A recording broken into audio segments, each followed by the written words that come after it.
آپ صلی اللہ علیہ وسلم کو ہوش آیا، آپ نے پوچھا نماز ہو گئی ہے؟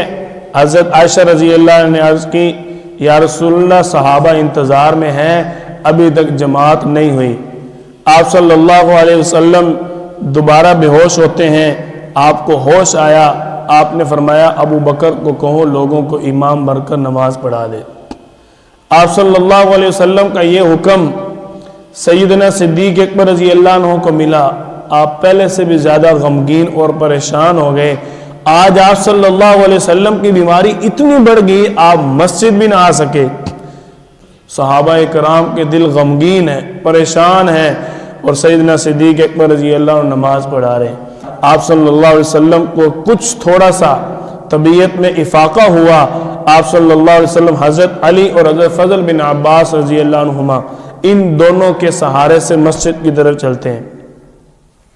آپ صلی اللہ علیہ وسلم مسجد میں داخل ہوئے، آپ کی آمد کا صحابہ کو نماز میں احساس ہو گیا۔ اب نماز کے اندر ہی صحابہ کرام کہنے لگے سبحان اللہ الحمدللہ۔ سیدنا صدیق اکبر رضی اللہ عنہ مصلی رسول سے پیچھے ہٹے، آپ صلی اللہ علیہ وسلم نے صدا دی الا رسلک یا ابا بکر، ابو بکر مصلی پر کھڑے رہو، مصلی سے پیچھے نہ ہٹو۔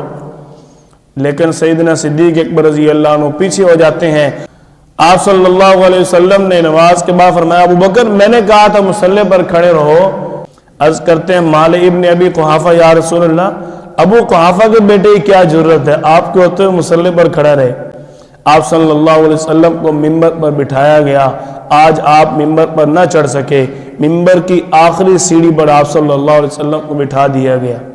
آپ صلی اللہ علیہ وسلم نے صحابہ کرام کو دعائیں دی، عزکم اللہ، اللہ تم سب کو عزت دے، رفعکم اللہ، اللہ تم سب کو بلندی عطا فرمائے، ورزقکم اللہ، اللہ تمہیں رزق عطا فرمائے، وَأُوَدِّعُكُمْ، اب میں تمہیں الوداع کہتا ہوں، السلام علیکم۔